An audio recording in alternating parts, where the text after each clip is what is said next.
Rasulullah SAW bersabda, barang siapa yang masuk rumah diikuti syaitan, kalau dia mengucapkan bismillah, kata syaitan sama anaknya, la mabita lakumul yaum, tidak ada tempat penginapan hak malam ini.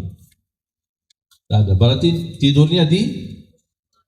Oleh karena itu jangan heran perbuatan kejahatan malam hari, karena semua diikuti syaitan. Lalu ada orang bermacam-macam malam hari, aneh-aneh, maksiat sana sini malam hari, karena syaitan ditemani. Kita masuk rumah, bismillah. Sebelum mengucapkan assalamualaikum. Biasa di Indonesia assalamualaikum duluan. Padahal sunnah, bismillah baru assalamualaikum. Begitu masuk rumah,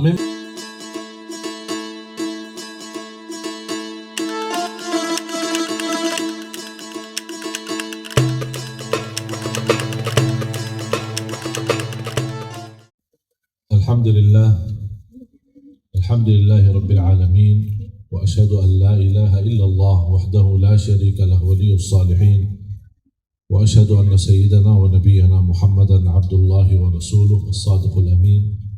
Allahumma salli wa sallim wa barik ala sayyidina Muhammad wa ala alihi wa sahbihi wa man tabi'ahum bi ihsanin ila yaumiddin. Subhanaka la ilma lana illa ma 'allamtana innaka antal alimul hakim. Alhamdulillah wa syukurillah, bapak-bapak, ibu-ibu, jamaah Masjid Al-Latif yang dimuliakan Allah Subhanahu wa taala. Alhamdulillah, baru saja kemarin hari Senin Imam besar Masjidul Haram sudah pulang, tapi alhamdulillah membawa banyak kesan. Beliau ternyata sangat senang dengan perkembangan Islam dan dakwah di Indonesia, walaupun masih kita dalam proses perjuangan. Dan mudah-mudahan ada waktu lagi beliau berkenan hadir dan datang ke Indonesia, karena seperti mereka ini memang cocok untuk memimpin umat, apalagi sudah mendapatkan kepercayaan menjadi imam di masjid yang terbesar sedunia. Kalau sudah menjadi imam besar di Masjidil Haram, masa kita tidak percaya? Kalau kerajaan yang menjadikan imam, bahkan imam yang termasuk di masjid yang menjadi arahan kiblat seluruh umat Islam, berarti kedudukan beliau termasuk sesuatu yang istimewa. Alhamdulillah bisa hadir di sini selama 21 hari, dan kita bawa keliling beberapa daerah sampai ke ujung Kalimantan, Bolongan, kemudian Pulau Bintang, belum lagi ke Jawa Tengah, Purwakarta sama Purbalingga. Ya alhamdulillah, beliau banyak membawa kesan-kesan untuk Indonesia. Mudah-mudahan beliau insyaallah membawa berkah untuk kita semua. Bapak Ibu jamaah sekalian yang dimuliakan Allah Subhanahu wa taala, dalam kehidupan kita di dunia ini tidak akan hidup nyaman tanpa ada godaan. Dan kelebihan iman seorang saat menghadapi godaan. Godaan hawa nafsu, godaan syaitan, godaan dunia, godaan harta. Dan menurut saya itu menjadi salah satu cara Allah memberikan ujian. Dan melalui ujian itu kita baru bisa naik kelas. Was-was, ujian. Godaan syaitan, ujian. Malas beribadah, ujian. Kekurangan atau kekurangan berjuangan pun ujian. Ada ketika ada satu saat kita ada rasa jenuh atau mengeluh sudah tidak ada minat lagi untuk hadir majlis ilmu. Bukan tidak suka majlis ilmu, tapi menurut saya merasa sudah kenyang, sudah rasa jenuh ya, sudah tidak bahasa yang pas ya, sudah bosan ya, sudah bosan. Dan kata bosan itu memang sudah dibawakan oleh Rasulullah SAW. Setiap mukmin ada rasa itu, ada. Bukan baru sekarang, dari zaman Rasulullah SAW sudah ada. Bahkan Rasulullah SAW sudah cerita. Tapi Rasulullah SAW memberikan solusinya. Ketika lagi sudah bosan beribadah atau bosan maksimal untuk mengikuti majlis ilmu, jangan tinggalkan belajar. Misal, kalau Anda merasa bosan untuk menjaga tahajud, barangkali sebab tahajud kita ada keinginan hajat, tapi hajat itu belum terkabul atau belum terwujud. Mulai ada rasa malas dan ada rasa bosan untuk bertahajud. Tapi jangan gara-gara bosan itu malah larinya ketinggalkan salat yang wajib. Jadi Rasulullah SAW memberikan solusinya, bisa kita kurangin hal yang sunnah, tapi tetap kita menjaga hal yang wajib. Artinya kalau kita lagi bosan, jangan maksa diri. Jangan maksa diri untuk tetap bertahajud. Jangan maksa diri untuk tetap menjaga-jaga hal-hal sunnah. Karena sebab kebaksaan itu mengakibatkan akan tinggalkan seluruhnya, yang sunnah sama yang wajib. Oleh karena itu kita harus pandai dan pintar mengaturkan. Karena kita sebagai manusia punya perasaan berbeda-beda. Ada tingkatan iman yang mampu bertahajud, yang tidak pernah ada rasa bosan, bahkan mampu mengkhatam Al-Quran setiap 10 hari. Ada yang setiap 20 hari, bahkan ada yang 1 minggu. Ya, tingkatan iman dan perasaan berbedaan di jiwa-jiwa manusia kan beda-beda, tidak semua sama. Dan syaitan dia juga pintar memilih cara godaannya kepada manusia. Tidak semua digoda dengan sistem yang sama. Syaitan juga punya cara-cara. Dia melihat dari segi ibadah, ini orang luar biasa semangatnya dan istiqamah ibadah. Dia tidak akan masuk dari hal-hal tinggalkan ibadah atau jauh-jauh daripada ibadah, tapi dia masuk dalam hal riya. Dia masuk dalam hal bangga diri. Sampai ke martabat atau ke tempat adalah kita merasa diri lebih baik daripada yang lain. Itulah yang diinginkan oleh syaitan. Di sisi lain ada orang-orang masih menjalankan dosa maksiat. Kemudian antaranya dia antara menjalankan ibadah, tapi di samping itu ada dosa maksiat masih berjalan. Ketika dia beribadah, syaitan tidak masuk dari sisi riya, dia tidak masuk dari sisi ikhlasnya, tapi dia masuk dari sisi iman. Ente apa?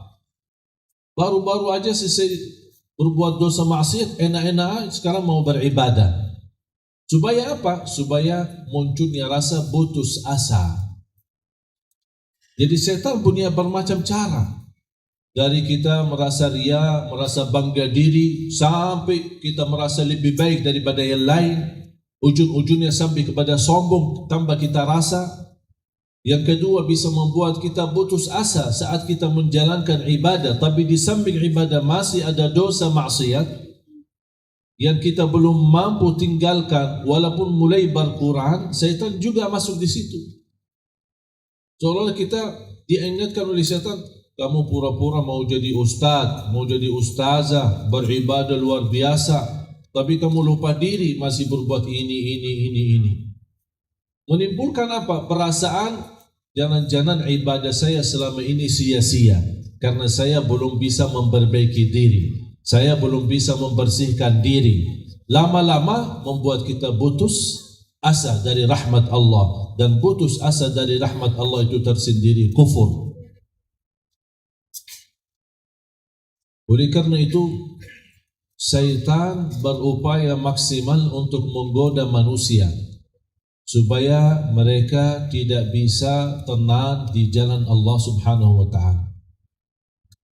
Karena beliau sangat benci kepada orang saleh, sangat benci kepada ahli zikir, sangat benci kepada orang yang cinta Al-Quran. Dia sudah yakin masuk neraka, dia tidak mau masuk sendiri. Dia sekarang tidak ada harapan untuk selamat dari neraka. Itu sudah tidak ada harapan bagi iblis, bagi syaitan. Tapi apa yang dia upayakan sekarang? Kalau memang sudah saya yakin masuk neraka, mengapa saya sendiri? Ya udah, carilah kawan-kawan yang bisa temani. Yang paling dekat dan mudah digoda adalah manusia. Mulai dari Nabi Adam alaihissalam. Dan di situ Nabi Adam alaihissalam ketika mengikuti, padahal dilarang oleh Allah Subhanahu wa taala untuk memakan daripada pohon itu, tapi dia mengikuti apa kata syaitan, itulah salah satu godaan dan itulah salah satu ujian. Mengakibatkan perbuatan Nabi Adam menjadi manusia sebagai keturunan Nabi Adam sudah terbiasa berlaku dosa maksiat.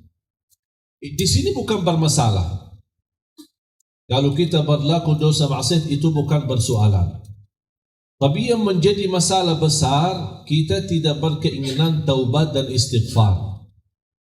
Kata syaitan, aku sudah capek dan melelahkan diri untuk menggoda manusia berbuat dosa maksiat.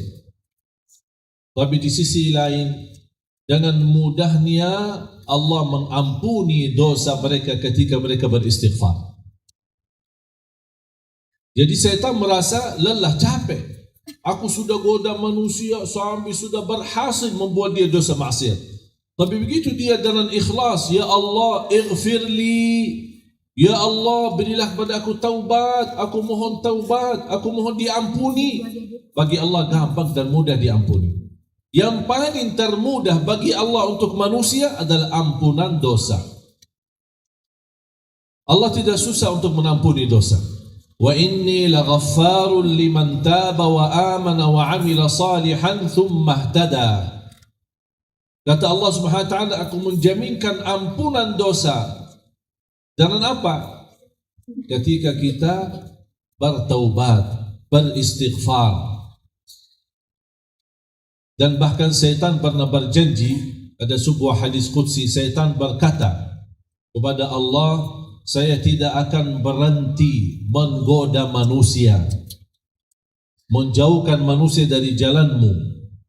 Allah menjawab, dan saya tidak akan berhenti mengampuni dosa-dosa hambaku selama mereka beristighfar. Coba bayangkan. Berarti istighfar itu sangat indah. Termasuk salah satu amalan yang dicintai Allah, bahkan dipuji oleh Allah Subhanahu wa taala ahli istighfar di waktu sahur. Kanu qalilan minal laili ma yahja'un wa bil ashari hum yastaghfirun.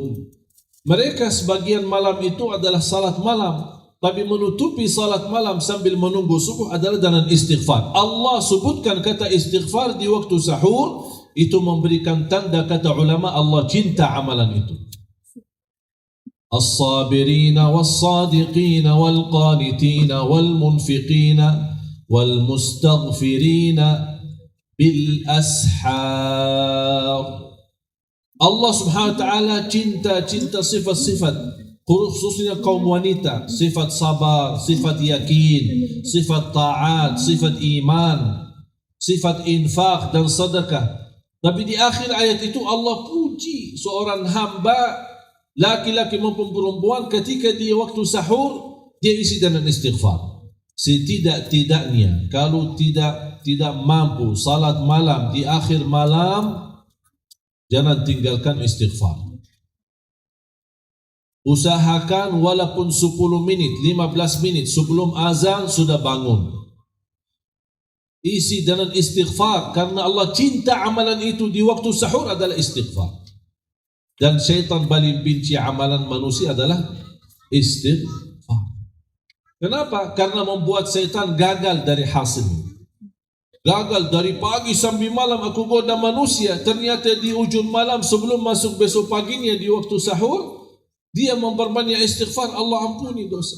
Bahkan di hadis yang qudsi di akhir malam Allah berfirman, menjadi tawaran Allah yang menawarkan. hal min taibin fa'atuba alaih, apakah ada yang mau taubat, aku terima taubatnya. Ini setiap malam Allah tawarkan. Hal min mustaghfirin, ini hal min mustaghfirin fa'aghfirlah, apakah ada yang mohon ampun, aku ampuni dosanya.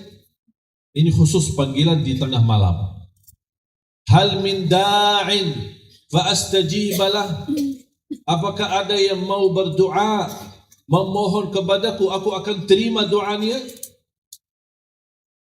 Tapi sayang sekali di tengah malam, di akhir malam, apalagi mendekati subuh, apa yang kita balas?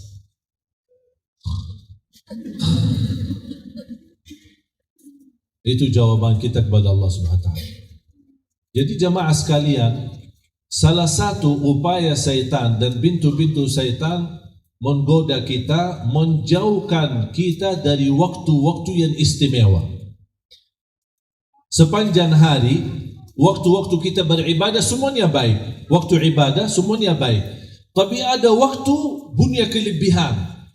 Itu syaitan berusaha maksimal supaya jangan sampai manusia memanfaatkan waktu itu. Di antaranya tengah malam, di antaranya waktu sahur, di antaranya antara azan dan iqamah, termasuk doa makbul. Orang-orang yang mencintai Rasul, dia berupaya menjalankan sehari-hari kebiasaan Rasul.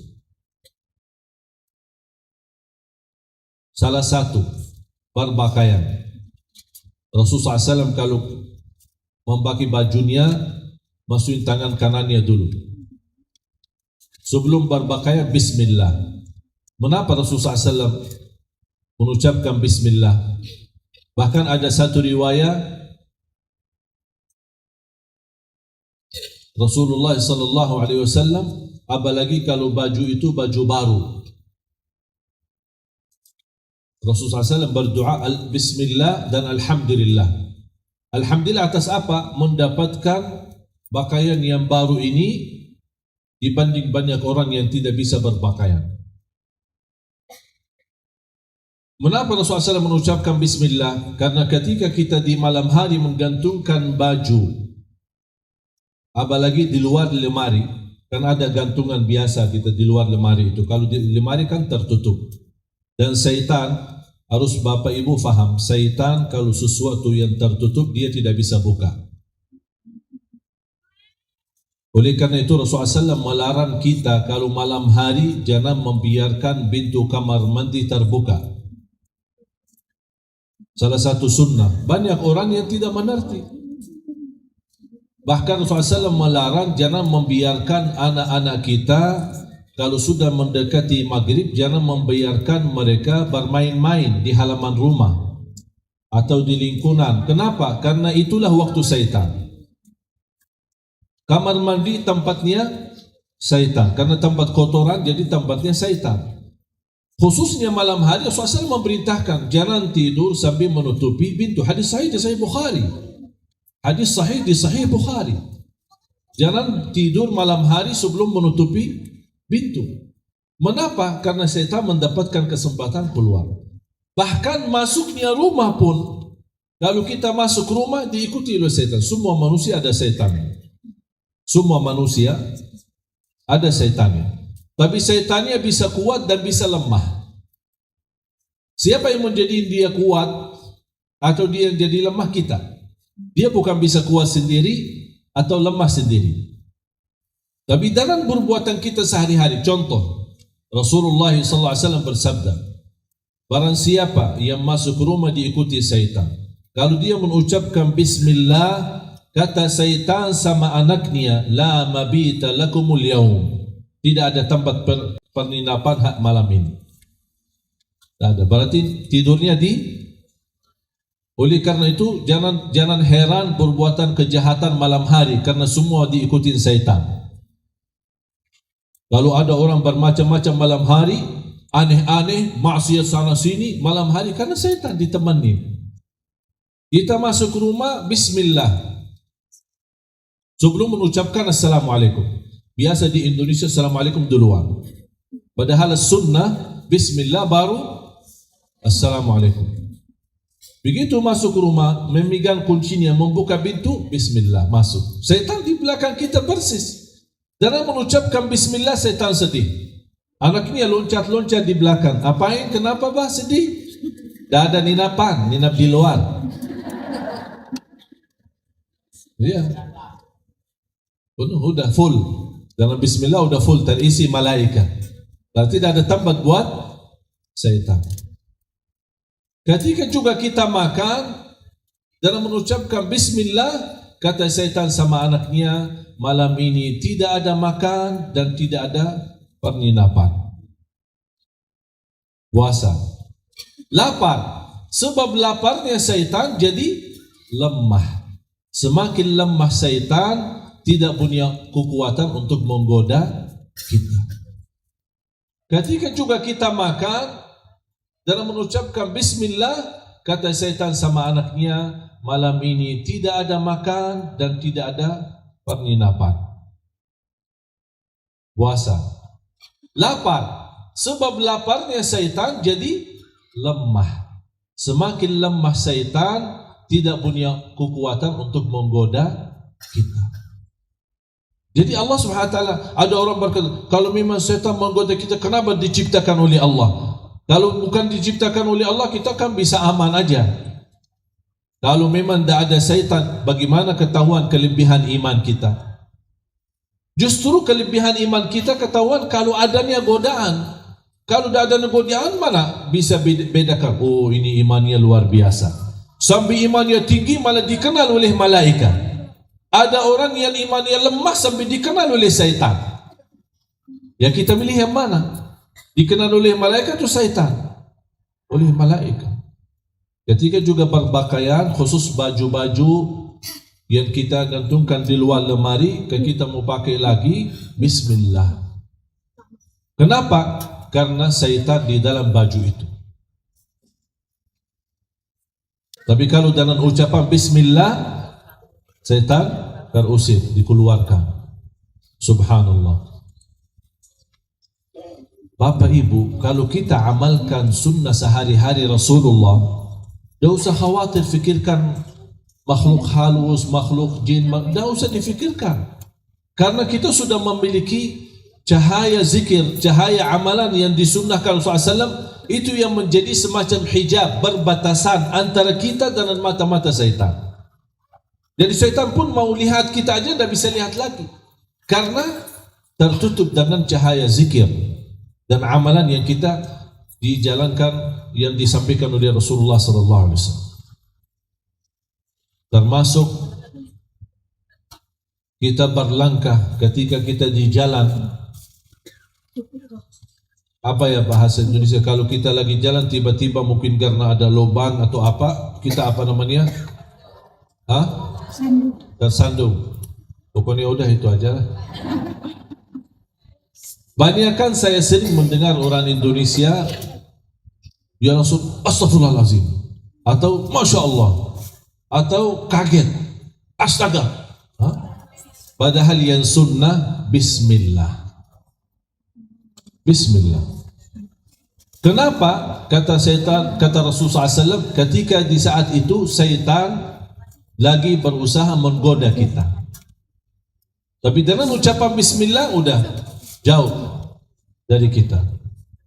Inilah sehari-hari yang kita amalkan akan melindungi kita. Tapi sayang sekali jamaah sekalian, banyak orang-orang yang kurang berzikir munculnya. Kalau tidak ada zikir, apa yang ada? Mengganti zikir apa kalau tidak ada zikir? Was-was. Kalau ada was-was berarti syaitan semakin dekat. Kalau syaitan semakin dekat berarti malaikat semakin jauh. Oleh karena itu mimpi kita buruk, hidup kita berantakan, bermasalah dalam rumah tangga, bermasalah dalam kehidupan kita sehari-hari, berkesempitan dada, banyak hal-hal ini semuanya ada unsur syaitan di dalam kehidupan kita yang berusaha supaya hidup kita tidak nyaman. Padahal Rasulullah SAW sudah memberikan kunci segala sesuatu yang melindungi kita. Seperti yang saya contohkan, masuk rumah, keluar rumah. Bahkan saya pernah sampaikan hadis yang dihasankan oleh ulama, ada sunnah masuk dan saya sudah bagi amalannya di salah satu tulisan. Sunnah masuk rumah dan keluar rumah dilaksanakan 2 rakaat. Ada salah satu sunnah Rasulullah SAW. Apa hikmah daripada 2 rakaat itu adalah perlindungan dari segala bahaya. Di dalam rumah maupun di luar rumah. Itu sunnah dilaksanakan ketika masuk rumah sebelum beraktivitas apa-apa, salat 2 rakaat. Sampai Rasulullah SAW bersabda akan menutupi madkhalus su' dan makhrajus su', tempatnya masuknya kejahatan dan ke tempatnya keluarnya kejahatan. Itu sunnah yang kita nawaitunya lillahi ta'ala, untuk namanya sunnah atau bisa dinawaitu sunnah untuk berlindungan, terlindungi dari segala bahaya. 2 rakaat sunnah masuk rumah, 2 rakaat ketika mau keluar rumah. Tapi bukan setiap masuk keluar 2 rakaat. Udah 1 kali cukup. Udah intinya mau keluar udah.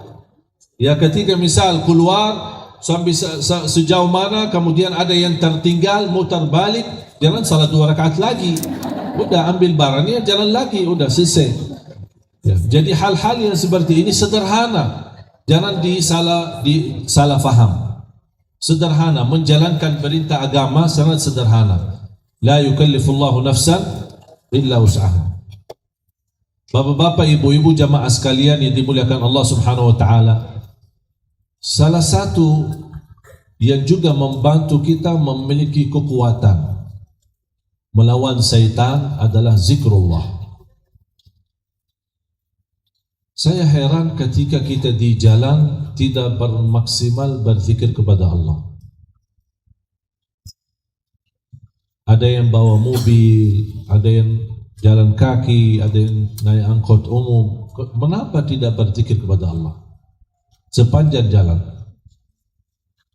Sebaik-baik kata dicintai Allah, ringan di atas lidah, berat di atas timbangan. Dicintai Allah, subhanallah wa bihamdi, subhanallahil azim. Subhanallah wa bihamdi tersendiri 100 kali setiap hari akan menjamin ampunan dosa, walaupun dosa kita lebih besar dan lebih banyak daripada buih laut. Bayangkan. Jadi hal seperti ini yang ringan-ringan saja kita bisa bawa dan tidak perlu tenaga, tidak perlu kekuatan, kita teruskan sepanjang hari. Subhanallah bihamdi, subhanallah bihamdi, subhanallah bihamdi. Dan itu tidak bermasalah sampai ada orang telefon, kita angkat telefonnya. Kalau besok tidak mau angkat, kalau ditanya atau ketemu lagi, kok saya telefon berkali-kali kamu tidak angkat? Maaf, Syekh Ali bilang suruh zikir saja kepada Allah. Bukan begitu. Terus tak apa-apa sambil berzikir, angkat telefonnya, ya apa kabar, saya lagi di jalan, gimana, sehat, selesai urusannya. Terus subhanallah bihamdi, subhanallah bihamdi.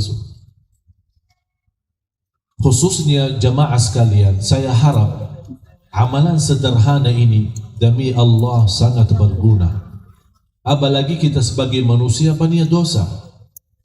Dosa yang kita sengaja, ada yang lebih banyak dan lebih parah adalah dosa yang kita tidak sadari, yang kita tidak tahu itulah dosa. Sebab itu sehari-hari kita melihat perbuatan manusia berbeda-beda, bermacam-macam. Oleh sebab itu kita jaga amalan, khususnya amalan yang menjaminkan ampunan dosa. Seperti bersabda Rasulullah SAW, "Man qala subhanallah wa bihamdi fil yawmi 100 marra ghufirat dhunubuhu wa in kanat mithla zabadil bahr." Barang siapa yang membaca subhanallah wa bihamdi 100 kali sehari, diampuni dosanya walaupun dosanya lebih besar daripada buih laut. Kata ulama, buih laut itu sesuatu yang tak bisa dihitung. Tak bisa dihitung. Tak bisa dihitung banyaknya, tidak bisa dihitung besarnya. Kalau itu tak bisa dihitung, walaupun dosa lebih daripada buih laut, dengan subhanallah wa bihamdi 100 kali sehari diampuni dosanya. Termasuk dosa yang kita tidak sadari. Satu lagi, hadis sahih diriwayatkan Imam Abi Daud dan An-Nasai dan saya mohon dijaga ketika selesai tahiyat sebelum salam. Doa sederhana tapi terjamin ampunan sampai Rasulullah 3 kali. Ini sudah diampuni, ini sudah diampuni, ini sudah diampuni. 3 kali disebut oleh Rasulullah. Hadis sahih diriwayatkan Abi Daud dan An-Nasai. Rasulullah SAW memperhatikan seorang sahabat ketika di tahiyat, selesai tahiyat membaca sebuah doa.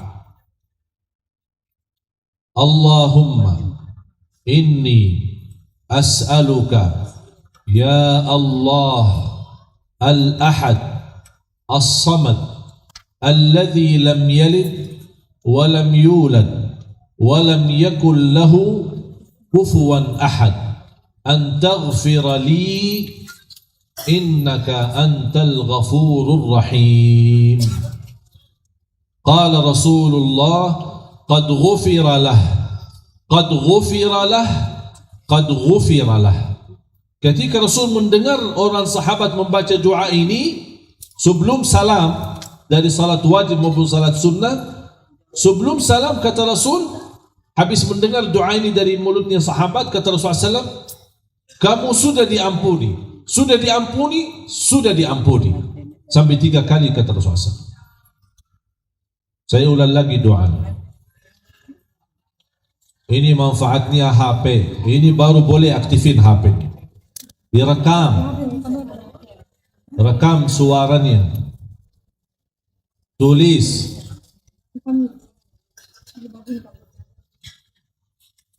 Hadis sahih diriwayatkan Imam Abi Daud dan An-Nasai. Rasulullah sallallahu alaihi wasallam mendengar doa seorang sahabat ketika di tahiyat membaca. Doa itu adalah Allahumma inni as'aluka ya Allah al-ahad as-samad as-samad. Ini sebenarnya kalau saya bilang ya Allahul Ahad, ini kan sudah adanya qul huwallahu ahad kan? Berarti dari situ kita diambil. Allahumma inni as'aluka ya Allah al-ahad as-samad alladhi lam yalid wa lam yulad wa lam yakul lahu kufuwan ahad an taghfir li, maksudnya taghfir li aku, ya, diampuni. An taghfir li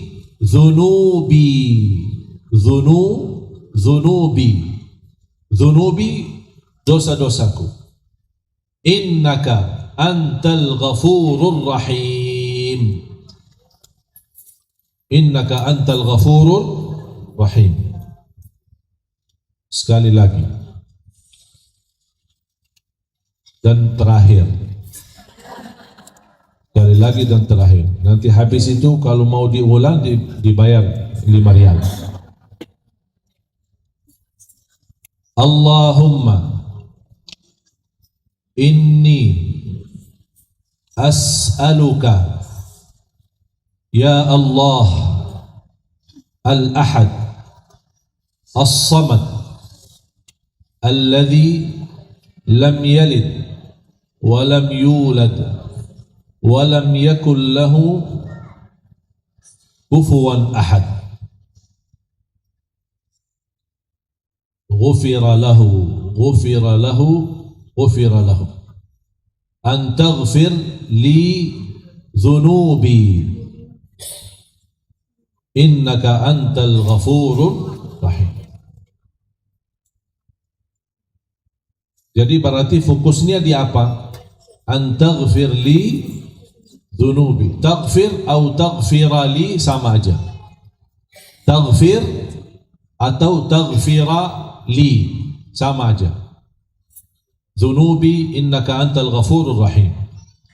Jadi mulai Allahumma inni as'aluka itu umum kan? Ya Allah diambil Qul huwallah, Qul huwallahu ahad. Ya Allahu al-ahad as-samad alladhi lam yalid wa lam yulad wa lam yakul lahu kufuwan ahad an taghfir li dhunubi innaka antal ghafurur rahim. Saya mohon doa ini dijaga. Kapan? Waktunya sesudah tahiyat, sebelum salam. Kalau anda menjadi makmum di belakang seorang imam, dia duluan salam, ikuti imam salam. Tidak boleh lama-lama, terlambat.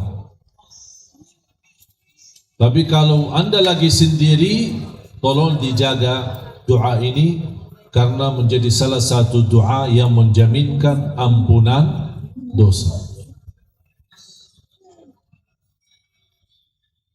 Bapak-bapak, ibu-ibu, jamaah sekalian, salah satu juga amalan yang membantu kita kuat melawan syaitan. Kuat melawan syaitan. Bahkan syaitan tidak kuat mendekati kita saat kita membaca amalan itu. Adalah ayatul kursi. Ayatul kursi. Kalau ada yang merasa tidak tenang hatinya, atau merasa ada hal-hal yang aneh, mohon maaf ya, sering ada hal-hal yang aneh ya. Maksudnya ada yang merasa badannya apa gitu, seolah-olah ada sesuatu lah gitu, tapi dia tidak yakin. Tapi ada merasa tidak nyaman lah, membuat muncul rasa ketakutan, rasa kekhawatiran. Baca ayat al-kursi 7 kali. Baca ayat al-kursi 7 kali. Selain itu, jangan tinggalkan ayat al-kursi setiap mau tidur. Setidak-tidaknya ketika kita mau tidur, maaf, capek banget, tidak sempat membaca zikir yang lain, satu-satunya adalah ayat al-kursi. Jangan sampai tertinggal. Termasuk untuk anak-anak kita, mohon biasakan anak kita hafal ayat al-kursi. Ayat al-kursi adalah salah satu ayat yang turunnya dengan cahaya dari langit, dibawakan oleh malaikat kepada Rasulullah SAW. Dan malaikat yang membawa ayat al-kursi pertama kali turunnya ke bumi. Dan ayat al-kursi tidak ada di agama dan ummah yang terdahulu, hanya khusus untuk umat Nabi Muhammad SAW. Ada 2, Al-Fatihah sama ayat al-kursi. Setiap lepas fardu membaca ayat al-kursi, Rasulullah SAW bersabda di hadis yang sahih, "Man qara'a ayat al-kursi dubura kulli salatin maktubah laisa bainahu wa baina dukhulil jannati illa an yamut." Rasulullah SAW bersabda, barang siapa yang membaca dan menjaga ayat al-kursi setiap habis salat fardu, akan terjamin masuk surga. Yang menghalangi masuk surga hanya menunggu kematiannya. Artinya batas antara kita dan masuk surga adalah meninggal dunia. Artinya apa? Kalau baca ayat al-kursi habis setiap fardu, meninggal dunia di malam itu, masuk surga. Hadis sahih. Bayangkan jamaah sekalian, ini amalan yang seperti ini wajib kita perhatikan. Wajib, bukan sunnah, wajib kita perhatikan. Kenapa? Karena kita yang membutuhkan, bukan orang lain. Allah tidak membutuhkan kita baca ayat al-kursi, Allah tidak membutuhkan kita berzikir. Tapi ini semua kembali kepada diri kita sendiri. Dan saya yakin membaca ayat al-kursi itu hal-hal yang sangat sederhana. Berapa kira-kira habis waktu? Tidak ada. Tidak bisa dihitungkan masalah waktu. Tapi dengan baca ayat al-kursi setiap habis salat fardu, dapat jaminan masuk surga. salah satu amalan yang membuatkan kita juga melawan syaitan dan bisa tenang dalam tidurnya adalah subhanallah 33, alhamdulillah 33, Allahu Akbar 34, menjadi jumlahnya 100. Itu khusus, apalagi kalau kita bertenaga, bekerja dari pagi sampai malam, sudah merasa badan lelah, capek. Seperti Siti Fatimah melaporkan kepada suaminya Sayyidina Ali bin Abi Thalib, meminta seorang pembantu dibantu di dalam rumahnya karena tidak kuat. Ali bin Abi Thalib sampaikan hajat anaknya Rasul kepada Rasulullah SAW. Rasulullah SAW menjawab, aku berikan lebih baik daripada pembantu. Setiap mau tidur baca subhanallah 33, alhamdulillah 33, Allahu Akbar 34.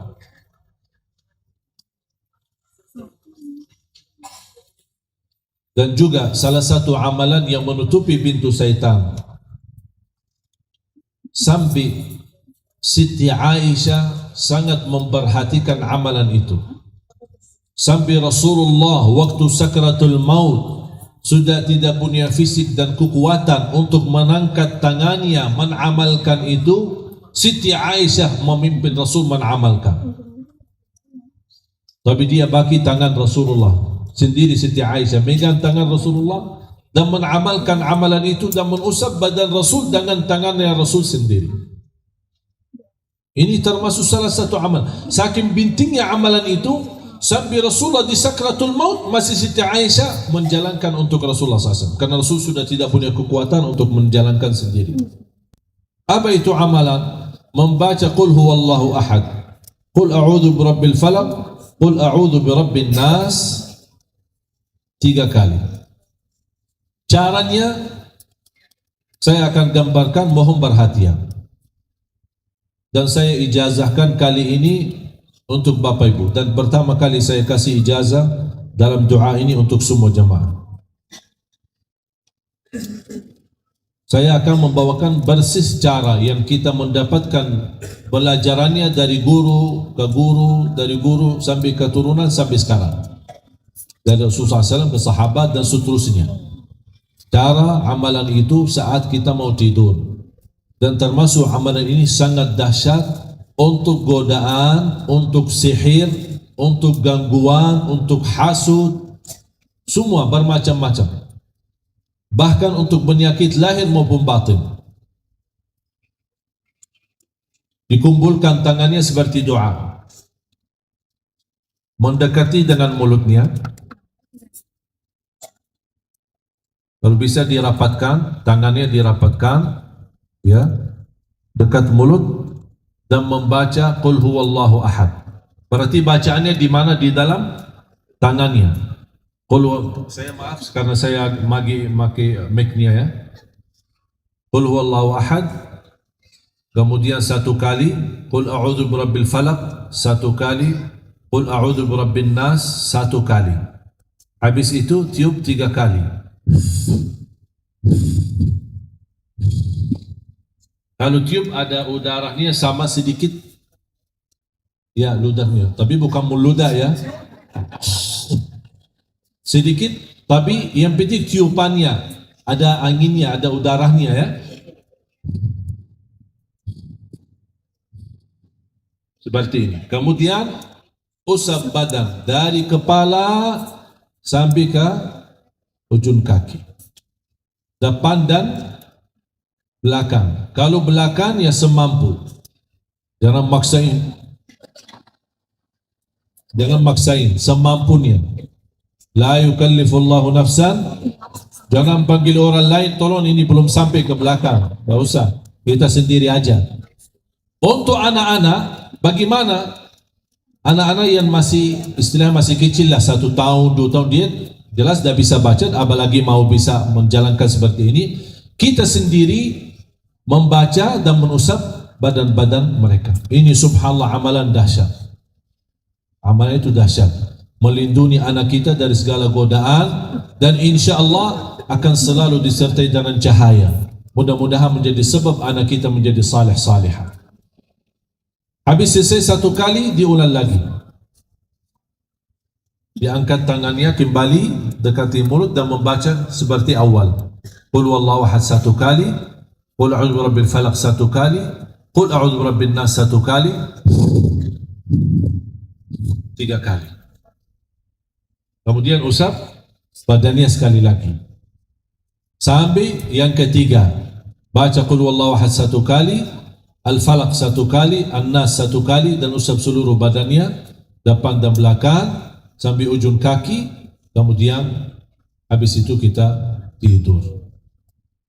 Ini khusus sunnah ketika kita mau tidur. Salah satu amalan yang menutupi pintu syaitan dan tetap kita mendapatkan kesempurnaan, bahkan tanda kesempurnaan iman seorang. Rasulullah sallallahu alaihi wasallam bersabda, "La yuhafidhu 'ala al-wudu'i illa mu'min." Sifat sempurna iman seorang selalu jaga wudu. Khususnya kita mau tidur dalam keadaan wudu. Mohon maaf, walaupun ibu-ibu lagi tidak salat, boleh wudu untuk tidur. Apa hikmahnya tidur dalam keadaan wudu? Kita mau tidur dalam keadaan wudu, Rasulullah SAW menjelaskan, akan duduk di atas dada kita malaikat sepanjang kita tidur mendoakan, Allahumma ghfirlah, Allahumma arham, ya Allah ampunilah, ya Allah rahmatilah, sampai kita bangun tidur. Bahkan di satu riwayat dihasankan oleh ulama, orang yang tidur dalam keadaan wudu, kan setiap kita tidur kan diambil nyawa kita. Semua sudah sepakat, itu kan sudah ada di dalam Al-Quran dan pernah saya bahas. Semua diambil nyawanya. Kalau yang masih punya umur akan dikembalikan, yang tidak punya umur lagi dipertahankan di atas.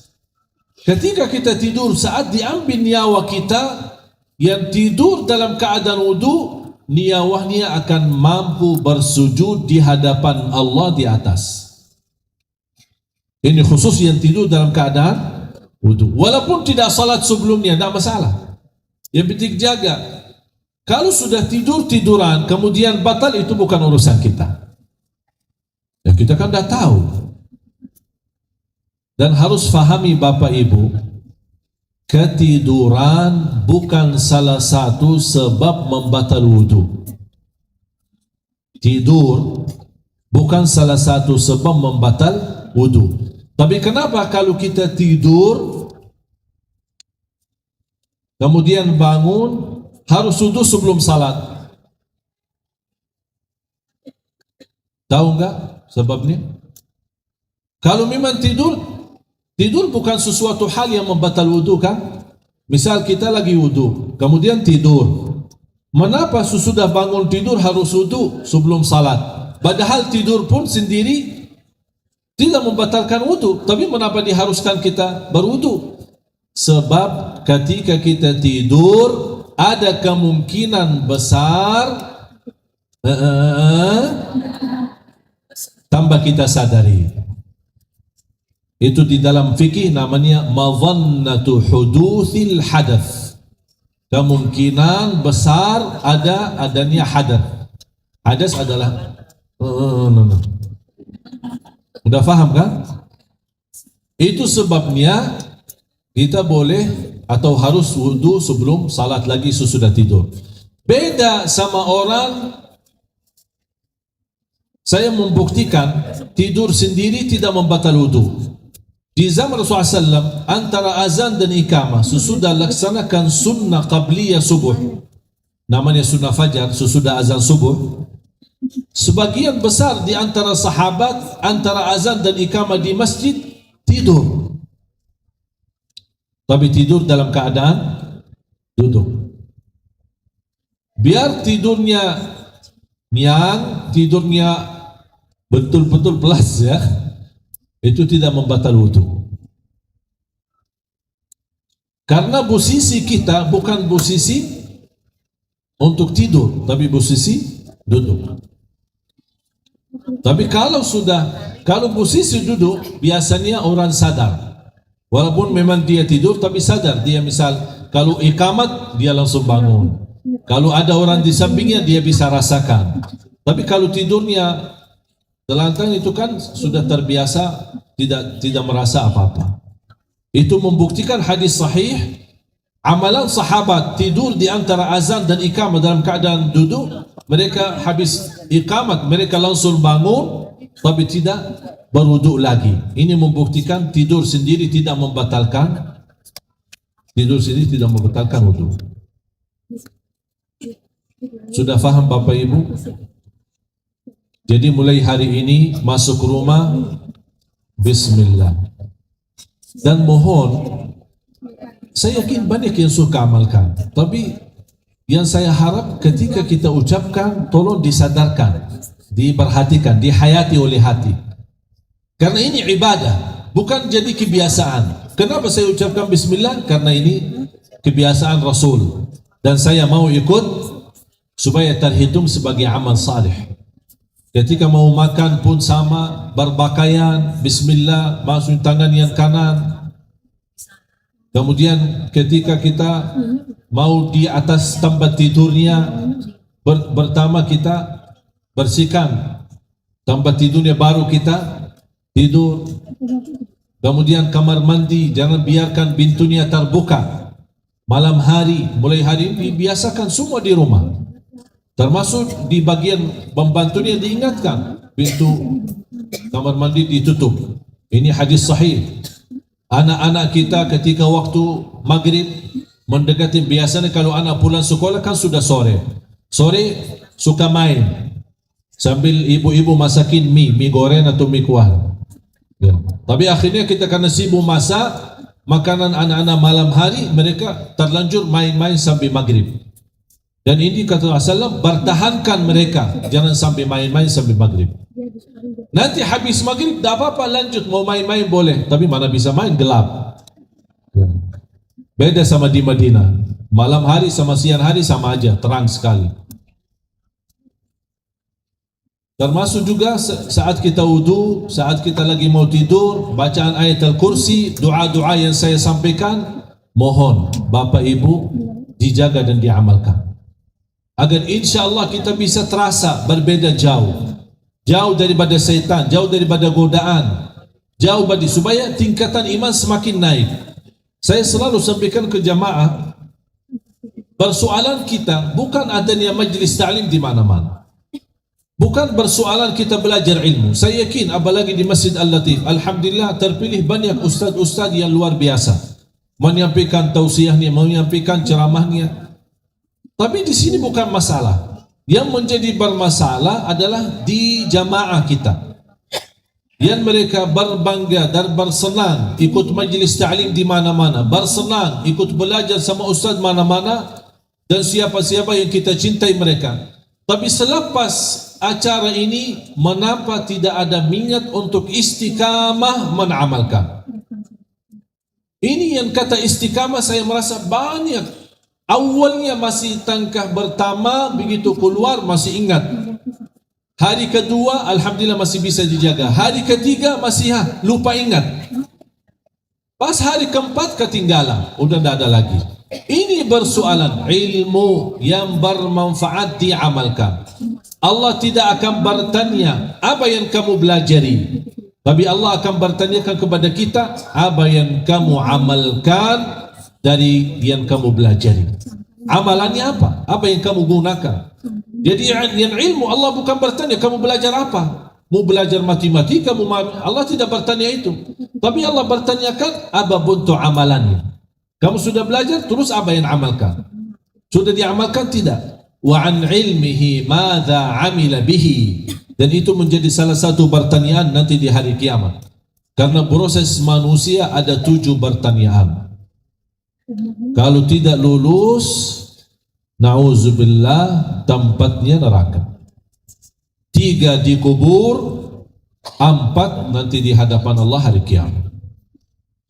3 dikubur, man rabbuk, ma dinuk, man nabiyuk. 3. Ada tambahan-tambahan di hadis-hadis yang lain, tapi ini yang sahih. 3. Dan sekarang kalau saya bertanya, siapa Tuhanmu? Jawabannya gampang. Siapa apa agamamu? Islam. Siapa nabimu? Semuanya hafal. Sejak SD kelas 1. Semua hafal. Mudah dijawab, bahkan mudah diingat. Tapi demi Allah Bapak Ibu, ketika kita dikubur, hanya yang bisa jawab yang benar-benar beriman sepenuhnya dan cinta Allah dan Rasulnya di dunia. Kenapa? Karena keadaan kita, suasana kubur membuat kita yang hafalannya kuat bisa terlupa semua. Posisi yang gelap, sempit, tidak ada udara, Allah Maha tahu bagaimana keadaan kita. Lebih parah lagi, mungkar nakir menghadap kita. Kalau kita ada seorang guru di sekolah ketika ujian, tapi seram mukanya, diperhatiin kita, ya Allah, kenapa ini guru? Lupa jawabannya. Ini baru ujian kelas di dunia. Apalagi kalau lihat mungkar nakir. Terus yang terakhir adalah 4 pertanyaan di hari kiamat. Allah akan bertanyakan umur kita. Bagaimana kita habiskan dari umur kita, apa yang kita gunakan di umur kita. Yang kedua, khususnya usia muda kita. Kenapa usia muda kita? Karena usia yang paling kuat, hebat, banyak kelebihan. Di situ juga Allah bertanyakan. Yang ketiga adalah harta kita. Dari mana dan kemana? Bisa saja sumbernya masuk halal, tapi keluarnya haram. Ada orang jaga, alhamdulillah rezeki saya halal. Tapi penularan belanja dah habis-habisnya. Belanja sembarangan. Punya HP bagus, begitu turun HP baru, dia beli HP baru.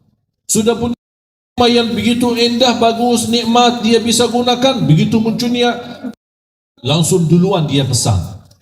Ini kan akan bertanyakan oleh Allah. Dari mana dan kemana? Dan kita ingat, yang halal dihisab, bukan yang haram. Yang akan dihisab oleh Allah yang halal itu. Yang kita jaga masuk keluar halal 100%, itu yang akan dibertanggungjawabannya di hadapan Allah. Terus yang haram, kalau yang haram Allah tak bertanya lagi. Kalau yang haram langsung diazab. Yang haram Allah tidak akan bertanya, kenapa kamu guna yang haram? Yang haram langsung diazab. Campuran riba, campuran nipuan, ini semua langsung masuknya ke bagian azab, na'udzubillah. Yang terakhir, yang keempat, wa an ilmihi madza amila bihi, dan ilmu yang kamu belajari apa yang kamu amalkan.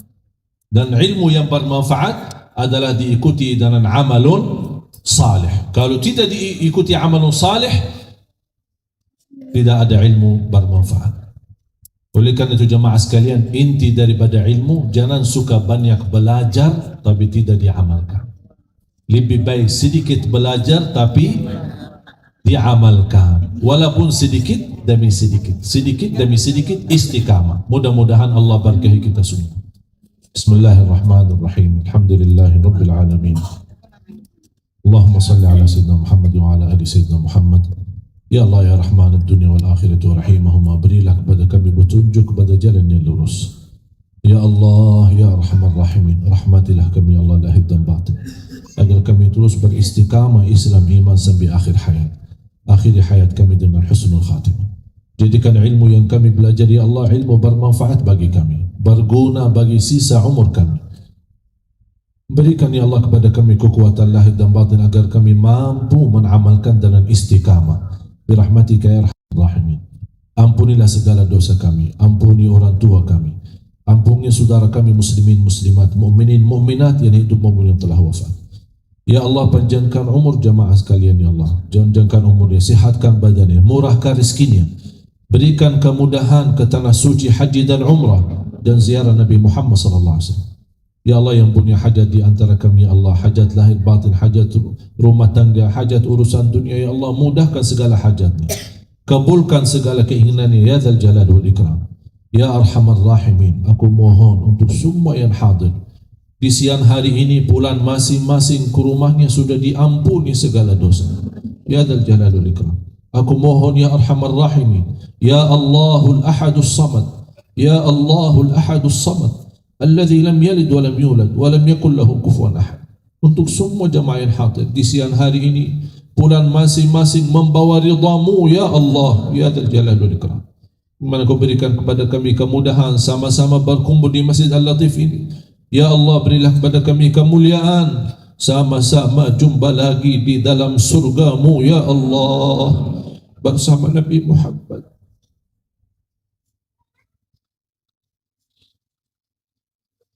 Bersama Nabi Muhammad sallallahu alaihi wasallam beserta orang tua kami ya Allah, anak kami ya Allah, anak dan cucu kami ya Allah.